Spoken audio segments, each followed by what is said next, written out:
We're learning right now a lot more about the American detained in Russia, accused of being a spy. Paul Whelan was arrested in Moscow on Friday. Let's go to my colleague Marty Savage. He has more on this man, the story. Look, we're learning more details. This is someone who had frequently traveled to Russia and whose family says he was there for a wedding. The Russian government says something else. Right, they do indeed. The family had been very anxious because they say the last time they heard from Paul Whelan was around the 28th of December. He lives here in Novi, Michigan, here, a suburb of Detroit.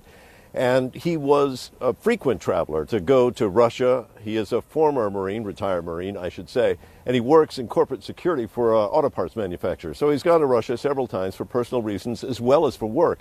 He was in Russia. He arrived on the 22nd to attend a wedding of a fellow Marine. The wedding was supposed to happen, as they say, on the 28th. He didn't show up, and that's when everyone became worried because that was so unlike him. When he travels, he usually stays in close contact with his family, especially his parents. And then they get the notification that he has been detained.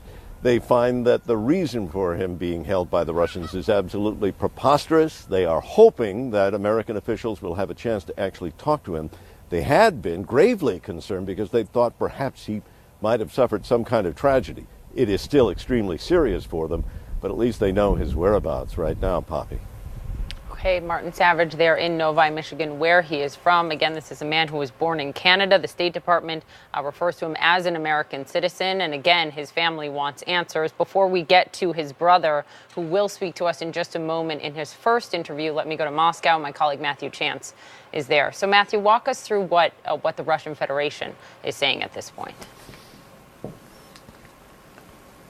Well, Poppy, they're not saying a great deal, it has to be said. They just made this very sort of stiff announcement by the FSB, which is the main counter espionage agency here in Russia, saying they'd arrested a US citizen on the 28th of December in the Russian capital, Moscow. They said he was caught spying, but no other detail was given about what exactly he was said to have been doing when he was detained. The Russian Foreign Ministry also said they'd formally notified the US authorities of the detention, which was confirmed by the State Department as well. But in terms of detail, very, very sparse information coming out about what this individual may or may not have been concerned with. It does come just a couple of weeks after Maria Butina, who's a pro-gun lobbyist held in the United States, pleaded guilty to conspiracy there and faces 6 months in prison after US prosecutors said that she'd tried to infiltrate US conservative groups like the NRA and the Republican Party to influence Americans. And there's some speculation that you know, in the future, there could be some sort of trade-off between these two individuals. But beyond that, there's no relationship between the Butina case and the Paul Whelan case, as far as we're aware. Poppy. Okay, Matthew Chance, I know you're asking for more answers. Please let us know if you get them. Thank you very much for that, reporting live from Moscow this morning. On the phone with me now is David Whelan. He is the twin brother of Paul. Paul Whelan, again, is the American detained on Friday in Russia on espionage charges. You see him there. The Russian government says he is a spy. Let me bring in his brother, David, his twin brother, David. This is your first interview, I should note. Thank you for taking the time on this New Year's morning to speak with us. Thank you, Poppy. I appreciate the time. Of course. What can you tell us first just about your brother? As we look at his picture here, what do you want everyone to know? Well, it's funny because I think sometimes we don't think about how we would describe our family members until we're in a situation like this. Yeah. Paul's a very kind and generous person. I think he's well known for that. He's gregarious among friends, although maybe not comfortable in larger groups. He's loyal to a fault with his family and friends. He's just a very nice person. Obviously, there are a lot of answers that you want. So let's take through this slowly. Walk us through what you know at this point, what you've been told by the government, by the State Department, perhaps anyone at the White House about your brother being taken into custody in Russia on these espionage charges. What have they said to you? We don't really know very much. The government has been helpful. Family members, my family members, have been in contact with people at the State Department and at the embassy in Moscow, and we have heard that they have received an announcement from the Russian government that Paul's been detained, but they have not yet been able to have consular access with Paul. And I believe that there's a 72-hour window, so we're sort of waiting for that to pass. There is. So and I'm not sure if, I'm sorry, go ahead. No, there is a 72-hour window, so let's talk about that. You guys have been told, as I understand it, that there is a 72-hour window before the U.S. Embassy and representatives can meet with Paul, check on his well-being, etc. That 72-hour window would have, one would assume, started on Friday. I know you guys have been anxiously awaiting that to pass. It seems like that window would be closed at this point. Yes, I'm not sure how the timing on that is told. Okay. So have you reached out to the White House or have you heard from the White House or the president? No, not from the White House or the president, but we have reached out to congressional representatives for Michigan, which is where Paul and my family are based. And we look forward to, when we finally have access to Paul, hearing about his condition and helping him to get a lawyer to take on these criminal charges and continue to try and work with the American government to have him released. Tell me about what your brother does. We understand he was in security. He did security contract work and had traveled to Russia a number of times. Yeah, Paul and I are chalk and cheese, and so I can describe it, but I'm a librarian describing corporate security, and so I may not get it right. My understanding is that he was responsible for looking at the physical security of sites for his employer, to make sure that things couldn't be stolen or broken into, to remove the opportunities for people to have access to things that they shouldn't have access to. But it wasn't cybersecurity. It wasn't bodyguard type of security. It was much more about the physical plant. Who did he work for? His current employer is Borg Warner. Okay. When is the last time, David, that you did hear from him? Because you say that it's unusual that you wouldn't hear from him on the 28th, Friday, the day he was supposed to attend the wedding. So when is the last time you did speak with him? I don't speak to him very often. We often communicate over email and things, but he communicates much more regularly with my parents, and so they were surprised not to see any photos from him. He had been particularly worried that they were on a winter staycation and some mischief might happen to them while he was out of the country. They are older and it's snowy in Michigan. And of course, we have a family pet and he's concerned about the dog. So there were a number of things that he would normally have been checking in to see how the vet's appointment had gone or to make sure no one had broken a hip. And it was that lack of communication that first twigged us that something might be wrong. But it wasn't until Monday morning that we knew for sure he'd been detained. Is there anything that concerned you about his travel to Russia? Did you have any concern ahead of this trip or any of his trips to Russia that he could be detained, that he could be arrested?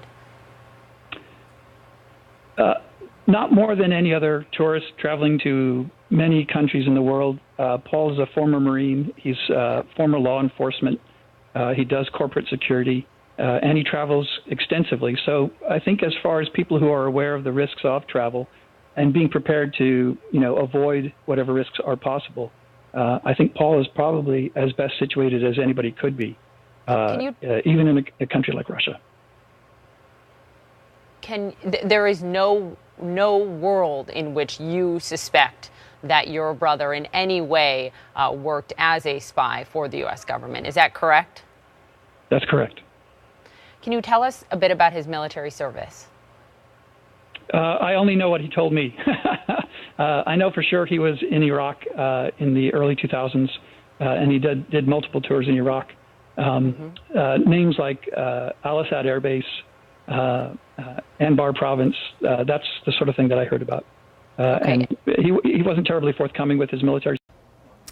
New promises and new threats from North Korea. In his New Year's speech, leader Kim Jong-un says he's willing to sit down with President Trump at any time, but Kim also warned that his country could take a new path if the U.S. pushes ahead with sanctions.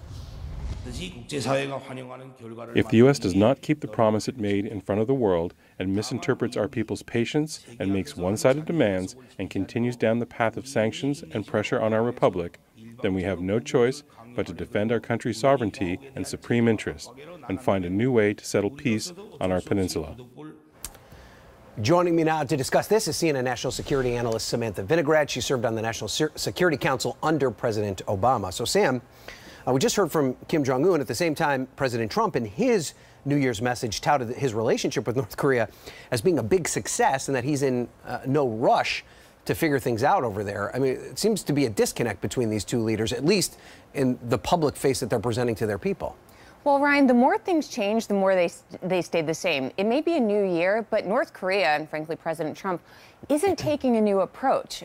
Kim Jong-un is threatening the United States and putting the blame on us and saying that we should lift sanctions, which is one of his favorite things to do, while concurrently continuing to build his nuclear program. Arguably, from an analytic perspective, the threat from North Korea has actually increased over the last 12 months, despite the summit in Singapore, rather than decrease, as President Trump would like to say. What do you make of the way that Kim Jong-un presented himself in this speech? It seems different. He's in a library, he's wearing a suit as opposed to a military uniform. Does that represent a shift for Kim in terms of how he presents himself to the world? Well, he was also surrounded by pictures of his family, and we have to remember that this isn't just a message towards President Trump. This is a message domestically as well. And from a domestic perspective, Kim Jong-un has actually done a really good job over the last year. Let's just think about it. He has continued to stockpile fissile material and the stuff that's used to make nuclear weapons. Secretary of State Pompeo said that himself. He is marching ahead with the crown jewel of his nuclear program while continuing to be embraced on a world stage and inching even closer toward integration with South Korea and other world economies. The last thing that he needs to do is convince the United States to lift sanctions so that he can get the economic benefit of this warm embrace from the global community. And that's probably going to be his New Year's resolution. Well, it is a new year, and that means a new, more intense level of scrutiny for the president from the House of Representatives. The Democrats will take control of the chamber in just 2 days from now. And it's not just expected Speaker Nancy Pelosi, who is about to make she's about to make Trump's life harder. I want to bring in CNN politics reporter Lauren Fox. She is here with 5 more Democrats who are likely to battle the president in a big way in 2019. So, Lauren, some of these Democrats will be digging into a topic that's even more sensitive, arguably, to the president than Russia, and that, of course, is his finances. Absolutely. A new cast of characters in the House of Representatives starting this Thursday, Pam. And I want to start with Richard Neal. He is the incoming chairman of the House Ways and Means Committee, and he is the Democrat on Capitol Hill who has the power to ask for President Donald Trump's tax returns. Now, a source familiar told me last month that Richard Neal will ask for the president's tax returns. He will make a formal request to Treasury anytime in this new year. Now, there are still discussions about exactly when he will ask for them, but you can expect a protracted legal battle between the House of Representatives and the President of the United States when it comes to something Trump hasn't wanted to turn over before, Pam. Now, he's not the only person that's going to be looking into the president's finances. Maxine Waters, the incoming chairman of the House Financial Services Committee, also wants to look into any ties that the Trump organization has with Russia. Now, she is looking specifically for those kind of financial ties from the president, and she's tangled with President Trump in the past. She is beloved by the Democratic base, and she has said in the past that she thinks President Trump should be impeached. So she is going to be somebody at the forefront of this fight to do oversight into the Trump administration, and you can expect her to be a fierce critic of President Trump's. Now, Elijah Cummings is the incoming chairman of the House Oversight Committee, and he arguably has the most jurisdiction of any chairman coming in to look into the Trump administration, to conduct oversight. His committee can look into everything from immigration to security clearances on Capitol Hill, or at the White House, excuse me. And I talked to him last month. He told me that he expects to bring in a wide variety of cabinet secretaries before his committee, including Wilbur Ross, the Commerce Secretary. He has questions about how a question about citizenship ended up on the census. Now, we should also look to Adam Schiff. This has been somebody who is tangled with the president on the Russia investigation. He thinks Republicans haven't answered enough questions, and he has more questions. He looks to open up the Russia investigation. He wants to bring in folks like Michael Flynn before his committee. But there's one more person you should be paying attention to, and that is the House Judiciary Committee Chairman, Jerry Nadler. His sole focus is going to be protecting the Mueller investigation, but he'll look into the president's impact on immigration, the rise of white nationalism in the country, and he is the person who's going to be leading any impeachment effort if Democrats decide to go down that path in 2019, Pam.